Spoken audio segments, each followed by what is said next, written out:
Hey guys, aribiterspar here, and welcome to my runecrafting guide for money making. Now this guide is going to be about making money with your runecrafting skills, and I will show the methods for Astrals, Natures with Graahk, Natures with Abyss, and Bloods and Deaths with Abyss. So at level 40 runecrafting you can start crafting astral runes. However, it is not worth it to craft astral runes until at the very least level 82. At this level you can make double the astral runes, which is more than double the profit of single astral runes because you do not have to pay for the extra pure essence of the second astral rune that you are making. This is what the ideal setup for astral runes would be.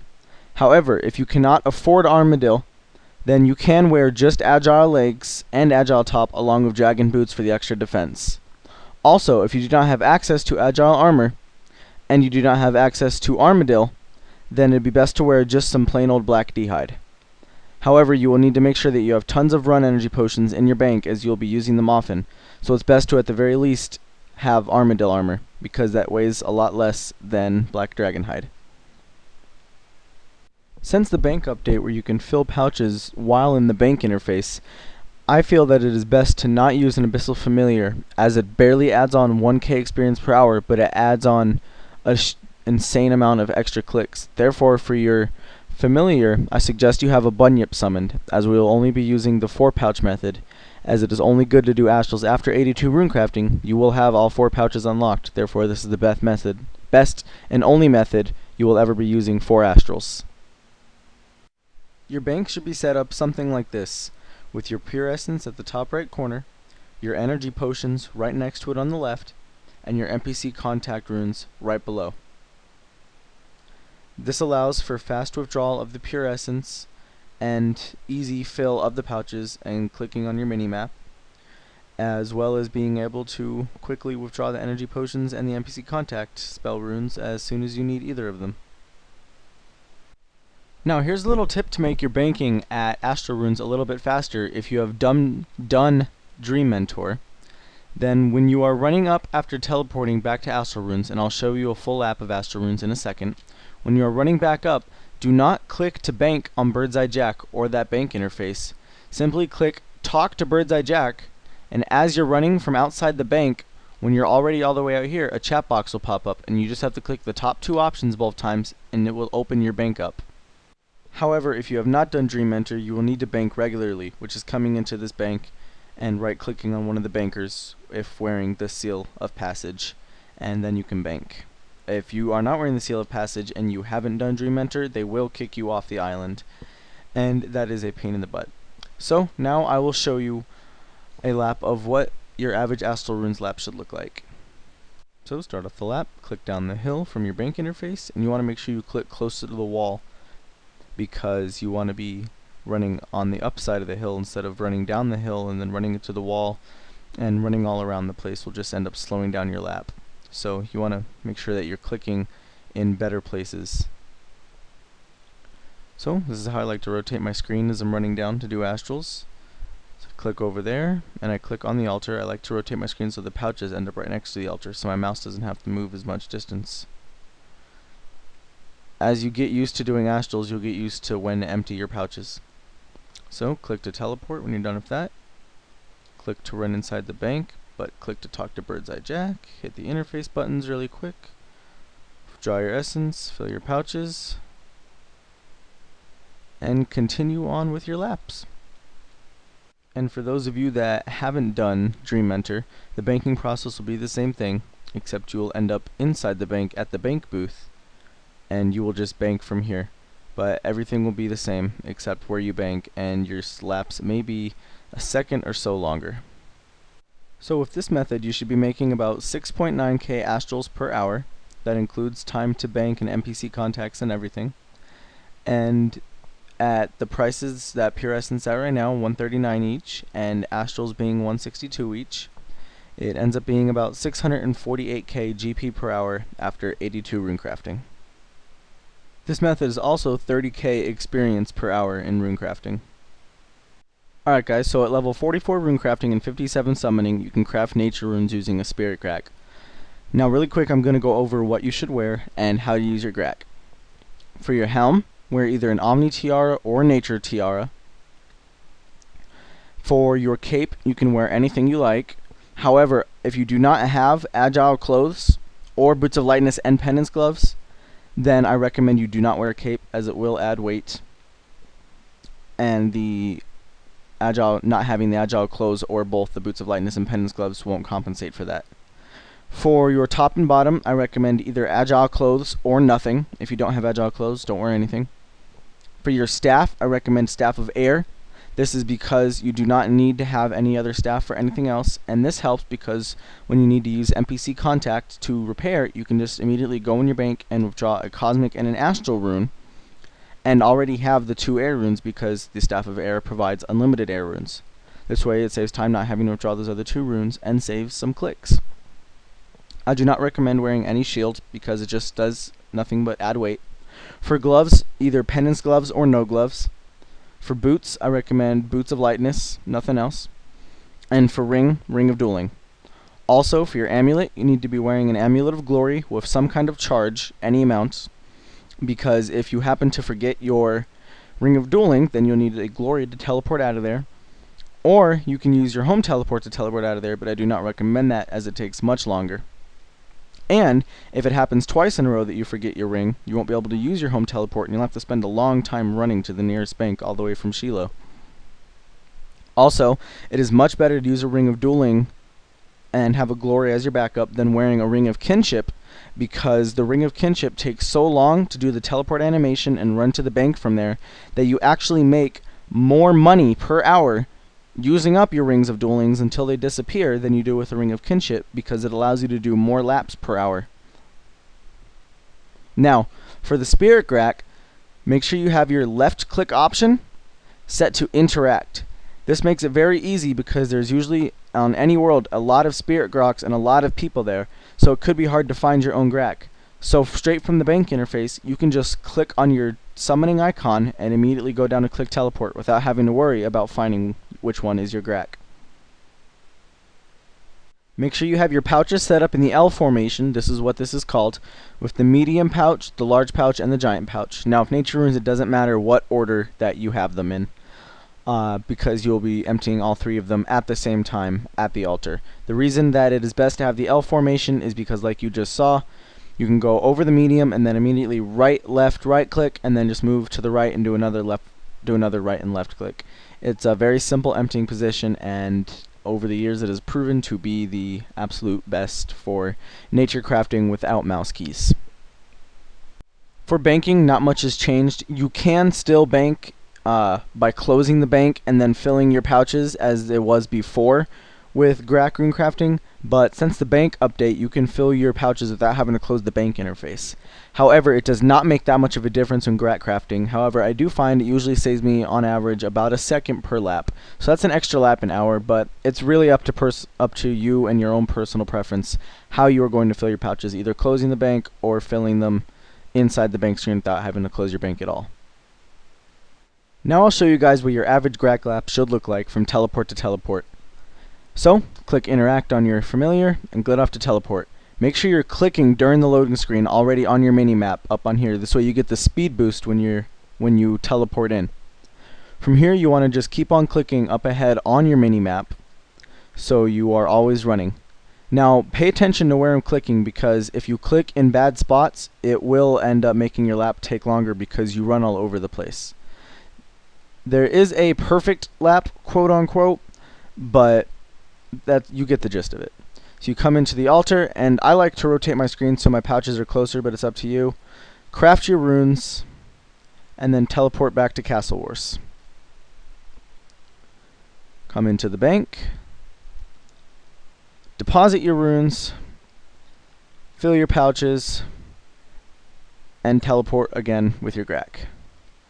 That was a pretty average Graahk lap for what you should be able to do if you're focusing, and that will end up being about 30.5k experience per hour and 6.78k natures per hour. With nature runes at 161 GP each and pure essence at 139 GP each, this ends up being about 621k GP per hour right now at 91 plus runecrafting. And since it it's only worth it to craft nature runes after 91 rune crafting. Anything before that is a waste of time with natures. That is the only calcs I'll give you for nats. So I recommend doing ZMI to 91, or at the very least 82, and then astrals, and then natures. And sometimes it can get to be even that astrals are better profit per hour than natures, so make sure you check up on the prices before you decide on a method. Now there are two other kinds of good money-making runes with rune crafting, and that is death runes and blood runes. Also, with the same method that we're going to be using to make death runes and blood runes, you can make nature runes through the Abyss. Here's my recommended setup for making runes through the Abyss. Helm of Nits or any other helm that gives a decent defense. Amulet of Glory is a must because you need to be able to teleport to Edgil for this method to be effective.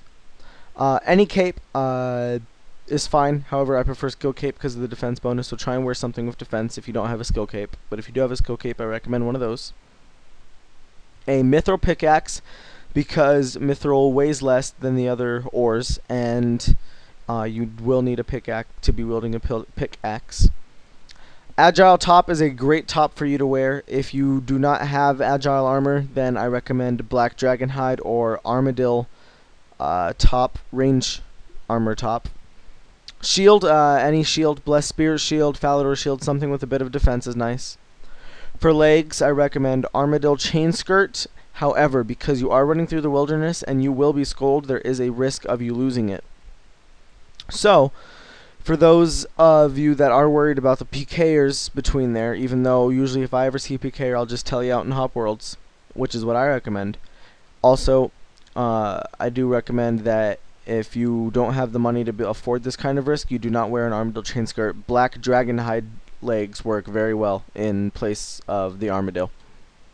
However, armadillo weighs less than black dragon hide, so I prefer to wear it. Explorer's Ring 4 is a good ring to wear. Another good ring is a Ring of Dueling.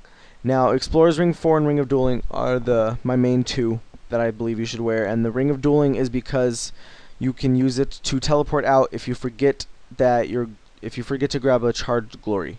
So if your glory runs out of charges while you're at the altar and you look at it and you can't teleport out, you have a Ring of Dueling to teleport. However, I like the run bonus on the Explorer's Ring, and because I've done so much rune crafting, I'm used to never forgetting a teleport anymore. So for beginners, I do recommend using a Ring of Dueling instead of an Explorer's Ring, though, if in case you ever forget teleports multiple times, and then you wouldn't be able to use your home teleport again. For boots, if you are wearing a decent defense as armor, then I recommend wearing Boots of Lightness. If you are only wearing agile clothes, I recommend Dragon Boots. For gloves, the best gloves you can. Bit of defense bonus is nice. Also, this is the pouch setup that I recommend. It is just like ZMI in the fact that you can use an Abyssal Familiar to make it maybe 1k experience per hour faster. However, I feel it is much easier to consistently make a larger amount of runes and stay at a faster pace using only 4 pouches since the bank update, where you don't have to close your bank, to where if you did have an Abyssal Familiar, you would have to close your bank to fill it and then reopen your bank at the same time, to where if just using 4 pouches, you don't have to close or open your bank at all except for the first time. So I definitely recommend using 4 pouches now instead of the Abyssal Familiar, because it's questionable even if it speeds it up enough to be noticed. The reason we're wearing a mithril pickaxe also is because we need a pickaxe in the Abyss to get past some of the obstacles. Also, I recommend having a bunyip summoned. This allows for less defense to be needed because you get healed more often, so you don't ever have to really worry about getting food or having to eat. Alright, so this is how I like my bank setup for doing the Abyss. I have the Pure Essence in the top right corner, so it's closest click for the X or the mini-map, with my energy potions right to the left and my bunyip pouches beside that. My glory is directly below my Pure Essence, and then my airs, astrals, and cosmics for NPC contact when I need to cast it. Also, if I'm using a dual ring instead of Explorer's Ring, I might have one of those close. However, you don't really need to ever use it that often. So now I will show you guys inside the Abyss. Alright, so for just in case some reason you didn't know how to get to the Abyss, once you run a little bit north from Edge, the bank is just south of us. You cross the wilderness wall, and you are in the wilderness now. You just keep running north, and I like to click my mouse over there so it runs for me. And then just right click the Mage of Zamorak and you teleport into him. Once in the Abyss, you have to know what kind of rune you want to craft. So I'll go around and show you the 3 altars that we'll be using to craft runes in the Abyss. Alright, so around here you can run around, and there's the Death Rift is on the east side of the Abyss, of the inner Abyss, once you go through an obstacle. Now when you appear, you will usually appear next to a mining or an agility obstacle. That's why we are wearing a pickaxe instead of having like a tinderbox or something, because you appear near mining and agility obstacles the most. So I thought I'd throw that out there real quick for you guys. And here on the west side we have the Blood Rift, and then on the northwest side we have the Nature Rift. So you enter through one of those to choose which rune you're going to craft. So for Nature's, those craft name, yeah. For the Blood Rift, you have to have done Legacy of Sergase, however you want to pronounce it. And for the Death's Rift, you have to do Morning Ends Part 2. And you need 65 Runecrafting for Deaths and 77 for Bloods. So really quick, I will show you a run from Edgeville to the Abyss and back to Edgeville. So a full lap, crafting. I will do Bloods just as an example, but it will be, if you are using the Abyss, it will be the same exact thing for Deaths and Natures as it will be for Bloods. Also guys, don't forget that when Abyss crafting, it's better to repair your pouches at the Dark Mage in the Abyss instead of using the NPC contact spell. So you simply run up and right click him, repair pouches on Dark Mage, and then click through the chat screen correctly and he will repair that, and then get back to crafting whatever runes it is that you were crafting. Alright, so here's what your basic Abyss lap is going to look like. From your bank interface, just click to start running north and a little bit east toward the wilderness. Click to cross the wilderness wall and start running northeast. You will eventually come across an Zamorakian mage and right click on him and left click to teleport. Once you're in the Abyss, know where your know where you want to go. Know what rift you want to go in. Obviously, I'm going to be targeting Bloods this trip, so run towards the Blood trip. Know where your altar is for once you go through the portal. Craft your runes. And then teleport back to Edgeville to bank. And notice in the order of what pouches I used to craft at what times. Right click Bank on Banker because it opens the bank interface sooner. Withdraw Pure Essence and pouches. And fill your pouches, and then start running again. And it's a pretty simple lap. All you have to do is just repeat that. Alright, so now to talk about the profit from making each kind of rune. With 91 plus Runecrafting, making nature runes, this is about 6.2k nats per hour and about 27.9k experience per hour. But if you are going to make nature runes, I recommend you use the Spirit Graahk method, not the Abyss. For blood runes, this should be about 31.7k experience per hour, consistently doing 63-second laps. And at level 99, it will be 3,500 bloods per hour. And just under 3.1k bloods per hour at level 77. With blood runes at 340 each right now, and pure essence at 139 at level 99 runecrafting, bloods are 780k GP per hour right now, and just over 32k experience per hour. Alright, with 77 runecrafting, making only single bloods, it's 618k GP per hour. Making blood runes about right now will steadily increase as your level goes up, about 7.2k profit per hour more per level. So if you start at level 77 and then go to level 78, you'll make about 7.2k more profit per hour than you did at the previous level.